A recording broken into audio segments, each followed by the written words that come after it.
নমস্কার বন্ধুরা, আরবিপি চ্যানেলে আপনাদের সবাইকে জানাই স্বাগত। চলে এসেছি শুভ বিবাহের নতুন একটি পর্ব নিয়ে।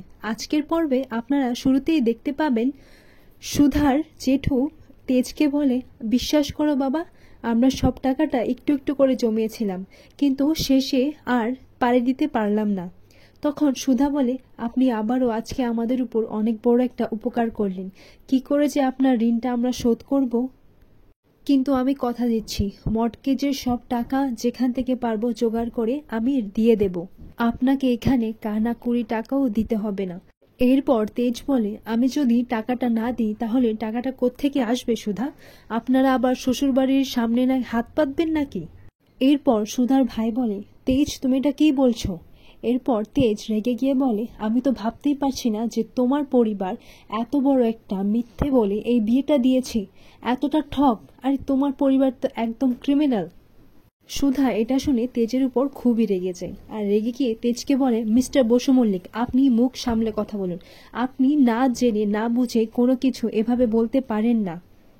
আমার পরিবার আমার বিয়েতে নতুন জামা কাপড় পর্যন্ত পরেনি, আর এই বাড়িটা মর্টগেজ রেখেছে আমার ডিভোর্স কেস ফাইল করার জন্য। যত সব অশান্তি হয়েছে আমার জন্য আমার পরিবারের আজকে এই দুর্দশা। তাই যে করেই হোক আমি সব ঋণ মিটিয়ে দেব, আর আপনার কাছ থেকে আমি একটা টাকাও চাইব না, আর না কোনো সাহায্য, কখনোই না, কোনো দিনই না। আমি প্রমাণ করে দেব যে আমি বা আমার পরিবার কেউ চোর নই, আর না কেউ লোভী। এরপর তেজ সুধাকে বলে, তাহলে আমার বড় ঠাম্মির নেকলেসটা সেটা কোথায় গেল? তখন সুধা বলে, সেটাও আমি আপনাকে খুব শিগগিরই আপনার কাছে ফিরিয়ে দেব। এরপর কথায় কথায় সুধার চোখে সেই গয়নার বাক্সটা চোখে পড়ে। এরপর সুধা বলে, এটাই তো সেই বাক্সটা, কিন্তু এটা এখানে কি করে এলো? তখন তেজকে গিয়ে বলে, এই দেখুন, এই সেই বাক্সটা। এখন তো আপনার সব ভুল ধারণা মিটে গেছে। আমার পরিবার কেউ লোভী নয়, কেউ চোর নয়। এরপর তেজ সে বাক্সটা খুলে দেখে সেই বাক্সটা তো খালি, সেখানে তো গয়নাটা নেই। এরপর তেজ সুধার ভাইকে বলে, এই দেখুন, এটাই সে আমার বড় ঠাম্মির নেকলেসের বাক্সটা। এখানে লেখা আছে, আমার স্নেহের প্রতি তেজের বউয়ের জন্য। এখানে বাক্সটা আছে, কিন্তু গয়নাটা কোথায়? গয়নাটা তো নেই। ব্যাংকের লোকেরা যখন আপনাদের বাড়ির জিনিসপত্র ফেলছিল তার মধ্যে এটাও ছিল। তার মানে এটাই দাঁড়ায় যে বাক্সটা আপনাদের বাড়িতেই ছিল। এটা তো আর স্পষ্ট বোঝা যাচ্ছে যে গয়নাটা চুরি গেছে নাকি উভে গেছে। আমি তো দেখে অবাক হচ্ছি যে আপনাদের এত লোভ। অন্যদিকে দেখা যায় বাড়িতে ঠাম্মি তেজের সাথে ঘটে যাওয়া এই ঘটনাটা নিয়েই চিন্তিত হয়ে থাকে। ওনার মন বিচলিত হয়ে পড়ে। এরপর ঠাম্মি এটাও বলেন, আমার ভুল হয়ে গেছে মানুষ চিনতে। এবার আমার এটা বুঝতে হবে যে কারণবালা দেবী মানুষ চিনতে ভুল কি করে করে। এর পরের মুহূর্তে দেখা যায় তেজ আবারও সুধাকে দায়ভার করতে শুরু করে। এর উত্তরে সুধা বলে, মিস্টার বসু মল্লিক, আমি কিছুতেই বুঝতে পারছি না যে নেকলেসটা কোথায়, এখানেই হয়তো থাকবে। তখন সুধার বৌদি এসে বলে, সুধা, তুই আগে আমাকে এটা বল, সব গয়নাগুলো তো তোর শ্বশুর বাড়িতে পাঠিয়ে দেওয়া হয়েছিল, কিন্তু এই বাক্সটা এখানে কি করে এলো? আরও বলে যে তার মানে এই দাঁড়ায় যে তুই তোর শ্বশুর বাড়ি দেওয়ার গয়নাগুলো ঠিক করে সামলে রাখতে পারিসনি। এখানে এটাই দেখা যায় যে সুধার বৌদি নিজে হারটা চুরি করে সুধার উপরই সব দোষ চাপিয়ে দিচ্ছে। এরপর তেজ সুধাকে বলে, আমি আপনাকে চিনতে ভুল করিনি সুধা, আপনি এবং আপনার পরিবার দুজনেই ঠক আর জোচ্চোর, এমনকি চোরও। এরপর সুধা বলে, মিস্টার বসু মল্লিক। তখন তেজ বলে, চেঁচাবেন না সুধা, সবটা প্রমাণ করে তারপর জোর গলায় কথা বলবেন। তেজ চেঁচামেচি করাতেই তেজের শরীরটা খারাপ করে নেয়। তখন তেজ বলে, অনেক চেঁচিয়েছি, আর না, এবার আপনি যেখান থেকে পারুন সেই নেকলেসটা ফিরিয়ে নিয়ে আসুন। আর যদি সেই নেকলেসটা ফিরিয়ে আনতে না পারেন তাহলে আমি কিন্তু কাউকেই রেয়াত করব না। এরপর সুধা সব জিনিসপত্র গুছোতে গেলে সেই কাগজটি, মানে যে কাগজে জুয়েলারির নাম লেখা আছে, তার মানে এটাই দাঁড়ায় যে নিশ্চয়ই কেউ জুয়েলারিটা বিক্রি করে দিয়েছে, না হলে সে বিক্রির কাগজটা কেন পাবে? এরপর সুধা কেয়াকে বলে, তার মানে সত্যি কেউ গয়নাটা বিক্রি করে দিয়েছে। এরপর কেয়া বলে, কিন্তু এই গয়নাটা কে বিক্রি করেছে আর কেন? এরপর দেখা যায় সুধা সেই কাগজের লেখা নামটা অনুযায়ী সেই জুয়েলারি শপে পৌঁছে যায়।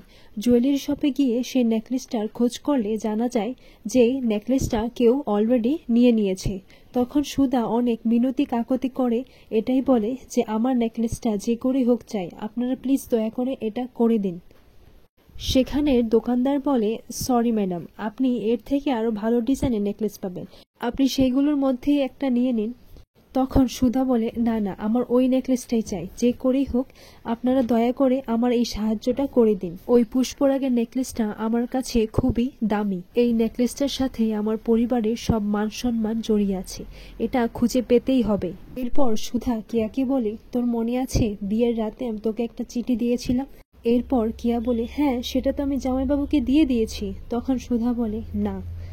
তখন কিয়া বলে, ওই চিঠিতে কি লেখা ছিল? তখন সুধা বলে, আমার অতীত, আমি ওনাকে সবটা জানাতে চেয়েছিলাম কিন্তু পারিনি। এরপর কিয়া বলে, তার মানে তোর অতীতের বিষয়টা না জেনেই তোকে বিয়ে করেছি? জামাইবাবু কি তোকে অবিশ্বাস করে? সুধা, কি হলো, আমার দিকে তাকিয়ে সত্যিটা বল। অন্যদিকে দেখা যায় তেজ চিরকুটকে নিয়ে একাই বাড়ি ফিরে চলে যাচ্ছে। অন্যদিকে দেখা যায় সেই জুয়েলারির ম্যানেজার একজনের সাথে কথা বলছেন, যিনি ওই নেকলেসটি অলরেডি আগে থেকেই চেয়ে বসেছিলেন। এরপর তিনি সুধাকে বলেন, দাঁড়ান, আমি সেই ম্যামের সাথে কথা বলে আসছি। এরপর দেখা যায় সেই ম্যাম আর কেউ নয়, স্বয়ং কাননবালা দেবী, যিনি আগে থেকেই সেই হারটা অর্ডার করে রেখেছিলেন নেবার জন্য। তখন ম্যানেজারটি বলেন, ম্যাম, একজন মহিলা এসছে আপনার ওই নেকলেসটি নিয়ে যেতে। তখন কাননবালা দেবী ওনাকে জিজ্ঞেস করতে বলেন, ওনাকে জিজ্ঞেস করুন যে যদি নেকলেসটা নিতেই হয় তাহলে বিক্রি করেছেন কেন। এরপর কাননবালা দেবীর কথা মতো ম্যানেজার সুধাকে সেই রকমই প্রশ্ন করে যায়। এরপর কাননবালা দেবী খুব বুঝতে পেরেছে যে সুধার অজান্তে সেই হারটি কেউ এখানে এসে বিক্রি করে দিয়ে গেছে। এরপর সুধাকে বলা হয় যে আপনি কি হারটার মূল্য দিতে পারবেন? এরপর সুধা বলে, পারবো, আমার কাছে নিখুঁত একদম খাঁটি কাঁসার বাসন আছে, আপনি এই দেখুন। আর এই বাসনগুলো দেখে ম্যানেজার তো খুবই প্রসন্ন হয়ে যায়, এত নিখুঁত কাজ আপনি কোথা থেকে পেলেন? তখন সুধা বলে, এইগুলো আমার বাবা নিজের হাতে বানিয়েছেন, এইগুলো আমার বাবার শেষ স্মৃতি, এত বছর ধরে এইগুলোকে আমি নিজের কাছে আঁকড়ে ধরে রেখেছি, কিন্তু এই নেকলেসের চাইতে এগুলো আমার কাছে মূল্য নয়। আমি এই হারের জন্য আমি আমার শেষ স্মৃতিটুকু দিতে রাজি আছি। আর এই সব কিছুই আড়াল থেকে কাননবালা দেবী সব বুঝতে পারে এবং সব কিছুই শুনতে পারে।